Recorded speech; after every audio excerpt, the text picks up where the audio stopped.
ഒരു വർഷം കൺസിസ്റ്റൻ്റ് ആയിട്ട് ഒരു ഗ്രോത്ത് മൊമെൻറ്റിൽ പ്രോഫിറ്റിൽ വരുന്ന ഒരു സ്ഥാപനമായിരിക്കും, റൺ ചെയ്തുകൊണ്ട് ഇങ്ങനെ വരുന്ന ഒരു സ്ഥാപനമായിരിക്കും. ആ സ്ഥാപനത്തിൽ പെട്ടെന്ന് പ്രോഫിറ്റ് കുറയുമ്പോൾ മാനേജ്മെൻറ്റിന് ഒരു നെഗറ്റീവ് ഇമ്പാക്റ്റ് ക്രിയേറ്റ് ചെയ്യും. അതായത് അവരുടെ പ്രാപ്തിയില്ല.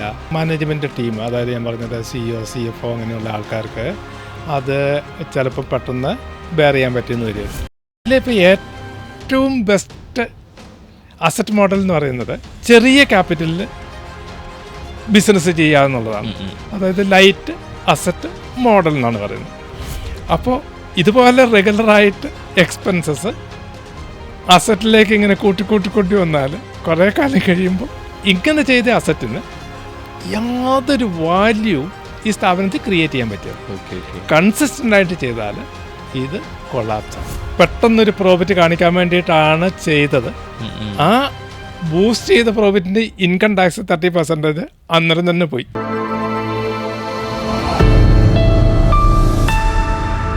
സാർ, ഇപ്പോൾ വർഷങ്ങളായിട്ട് ലാഭത്തിൽ പോകുന്ന ഒരു കമ്പനിയാണ്. പക്ഷെ അവരുടെ ഒരു അസറ്റ് മാനേജ്മെൻറ്റ് കൃത്യമല്ലാത്ത രീതിയിൽ ചിലപ്പോൾ ഒരു നഷ്ടത്തിലേക്ക് അല്ലെങ്കിൽ തകർച്ചയിലേക്ക് പോകാൻ സാധ്യതയുണ്ട്. പക്ഷെ അങ്ങനെയുള്ള കമ്പനികൾ അല്ലെങ്കിൽ അതിനൊരു സൊല്യൂഷൻ എന്താണുള്ളത്? മാനേജ്മെൻറ്റ് അവിടെ ഒരു ഡിസിപ്ലിൻ ഇല്ലാത്തതാവാം. അതായത് ഒരു വർഷം കൺസിസ്റ്റൻ്റ് ആയിട്ട് ഒരു ഗ്രോത്ത് മൊമെൻറ്റിൽ പ്രോഫിറ്റിൽ വരുന്ന ഒരു സ്ഥാപനമായിരിക്കും, റൺ ചെയ്തുകൊണ്ട് ഇങ്ങനെ വരുന്ന ഒരു സ്ഥാപനമായിരിക്കും.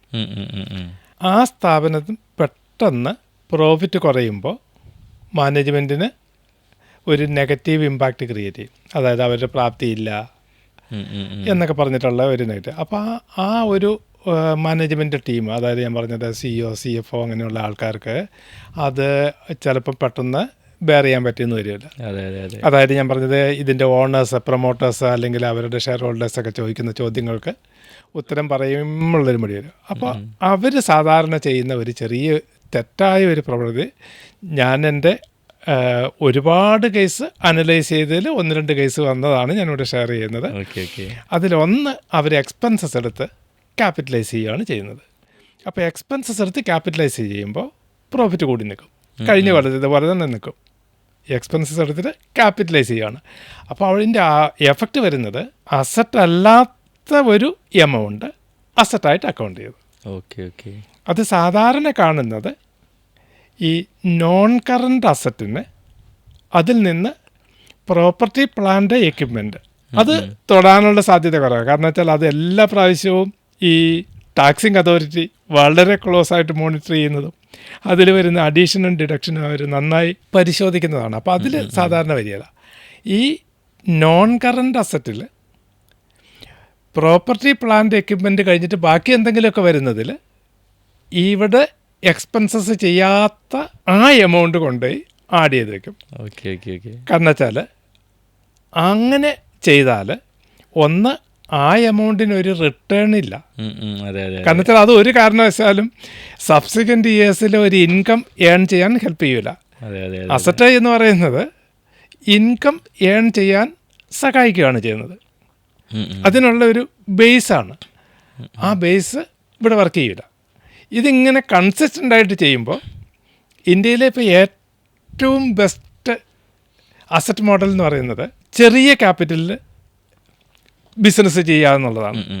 അധികം ഇൻവെസ്റ്റ്മെൻറ്റ് ചെയ്യാതെ ചെറിയ അസറ്റിൽ ബിസിനസ് ചെയ്യുക, അതായത് ലൈറ്റ് അസറ്റ് മോഡൽ എന്നാണ് പറയുന്നത്. അപ്പോൾ ഇതുപോലെ റെഗുലറായിട്ട് എക്സ്പെൻസസ് അസറ്റിലേക്ക് ഇങ്ങനെ കൂട്ടി വന്നാൽ കുറേ കാലം കഴിയുമ്പോൾ അത് ഈ ലൈറ്റ് അസറ്റ് മോഡലിൽ നിന്ന് പുറത്താവും. 2, ഇങ്ങനെ ചെയ്ത അസറ്റിന് യാതൊരു വാല്യൂവും ഈ സ്ഥാപനത്തിൽ ക്രിയേറ്റ് ചെയ്യാൻ പറ്റില്ല. കൺസിസ്റ്റൻ്റ് ആയിട്ട് ചെയ്താൽ ഇത് കൊളാപ്സ് ആവും. ശരിക്കും ഇത് കമ്പനിയുടെ ഒരു പ്രവർത്തനത്തെ മൊത്തത്തിൽ ബാധിക്കില്ലേ? തീർച്ചയായിട്ടും അത് ബാധിക്കും. അത് തുടക്കത്തിൽ പെട്ടെന്നൊരു പ്രോഫിറ്റ് കാണിക്കാൻ വേണ്ടിയിട്ടാണ് ചെയ്തത്. ആ ബൂസ്റ്റ് ചെയ്ത പ്രോഫിറ്റിൻ്റെ ഇൻകം ടാക്സ് 30% അന്നേരം തന്നെ പോയി, കാഷ് ഔട്ട്ഫ്ലോ പോയി. ദെൻ ഈ അസറ്റ് അവിടെ കൊണ്ടുപോയി ക്യാപിറ്റലൈസ് ചെയ്തത് കൊണ്ട് ഒരു കാരണവശാലും അതിൽ നിന്നൊരു ഇൻകം കിട്ടൂല.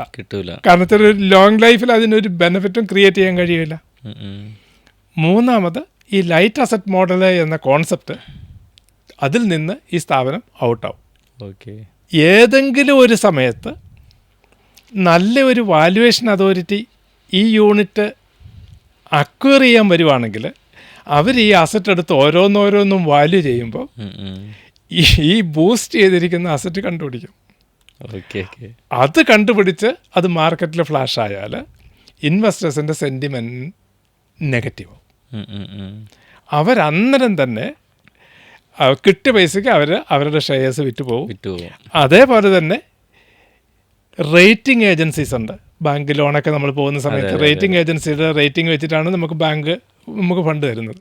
റേറ്റിംഗ് ഏജൻസി ആ നമ്മയും കൊണ്ട് അവർ അത് ഡീഗ്രേഡ് ചെയ്യും. ആ ഡീഗ്രേഡ് ചെയ്യാൻ നോക്കിയിരിക്കുകയാണ് ബാങ്ക് ലോൺ റീകോൾ ചെയ്യാനായിട്ട്. അല്ലെങ്കിൽ ബാങ്ക് ലോണിൻ്റെ ഇൻട്രസ്റ്റ് അവർ കൂട്ടി വളരെയധികം ബുദ്ധിമുട്ടായ ഇൻസ്റ്റിറ്റ്യൂഷനിലേക്ക് ക്രിയേറ്റ് ചെയ്യും. കഴിഞ്ഞ ഒരു 35 കൊല്ലത്തെ ഞങ്ങളുടെ അനുഭവത്തിൽ ഇങ്ങനെയൊക്കെ ചെയ്ത സ്ഥാപനങ്ങളിൽ ഏകദേശം ഒരു 75% ഇന്ന് മാർക്കറ്റിലില്ല. അത്ര മാത്രം റിസ്ക് ഉള്ള ഏരിയ ആണ്. തൽക്കാലത്തേക്ക് 1 കൊല്ലം ചെയ്യും, പക്ഷേ പിന്നീട് അത് സ്ഥിരമായി അവർ ചെയ്യേണ്ടതായിട്ട് വരും. അപ്പോൾ ബിസിനസ് നന്നായി പോകണമെന്ന് ആഗ്രഹിക്കുന്ന സഹോദരങ്ങൾ, എൻ്റർപ്രനേഴ്സ് ഇങ്ങനെയുള്ള ജാലവിദ്യകൾ ചെയ്യാതിരിക്കുന്നതായിരിക്കും നന്നാവുക എന്നതാണ്. സാറ് കൺസൾട്ട് ചെയ്യുന്ന സ്ഥാപനം ഇങ്ങനത്തെ ഒരു അപ്രോച്ചായിട്ട് വരുമ്പോൾ സാർ അവരോട് എന്താ പറയാറ്? തീർച്ചയായിട്ടും ഞാൻ പറയുന്നത് സ്ട്രെയിറ്റ് ലൈൻ മെത്തേഡ് തന്നെയാണ് നമുക്ക് നല്ലത്. എന്തെങ്കിലും ഒരു പ്രാക്ടിക്കൽ ഡിഫിക്കൽട്ടീസ് ഉണ്ടായെങ്കിൽ ഞാൻ പറയുന്നത് ഓൾട്ടർനേറ്റീവ് വെച്ചിട്ട് സോൾവ് ചെയ്യുന്നതാണ് നല്ലത്. അല്ലാതെ ഇതേപോലെ തന്നെ അക്കൗണ്ടിങ്ങിൽ മാനിപ്പുലേറ്റ് നടത്തിയാൽ തീർച്ചയായിട്ടും അത് നെഗറ്റീവ് ഇമ്പാക്റ്റ് തന്നെയായിരിക്കും. പ്രത്യേകിച്ച് ഞാൻ പറഞ്ഞത് മാനേജ്മെൻറ്റിൻ്റെ അറ്റൻഷൻ ആ പർട്ടിക്കുലർ ഏരിയയിൽ വന്ന് നിൽക്കും. മാനേജ്മെൻറ്റ് അറിഞ്ഞുകൊണ്ടാണെങ്കിൽ. മാനേജ്മെൻറ്റ് അറിയാതെയാണ് എങ്കിൽ അത് ഞാൻ പറഞ്ഞത് ലോങ് പീരീഡ് കഴിയുമ്പോൾ അതിനൊരു വാല്യൂ ഇല്ലാതെയായി മാറും. അപ്പോൾ തീർച്ചയായിട്ടും ഞാൻ പറയുന്നത് സ്ട്രെയിറ്റ് ലൈൻ മെത്തേഡ് അഡാപ്റ്റ് ചെയ്യുന്നത് മാത്രമാണ് ലോങ് പീരീഡിലേക്ക് ഒരു ഗ്രോത്ത് മൊമെൻ്റ് നമുക്ക് കൊണ്ടുവരാൻ പറ്റുന്നത്. അതുപോലെ തന്നെ എവിടെയൊക്കെ ഡെലിഗേഷൻ ആവശ്യമുണ്ടോ, എവിടെയൊക്കെ ടീമുണ്ടോ, അവിടെയെല്ലാം സ്ട്രെയിറ്റ് ലൈൻ അല്ലാതെ ഒരു മെത്തേഡും വർക്ക് ചെയ്തിട്ടില്ല. വർക്ക് ചെയ്തിട്ടുണ്ടോ എങ്കിൽ അത് റിസൾട്ട് ക്രിയേറ്റ് ചെയ്തിട്ടില്ല.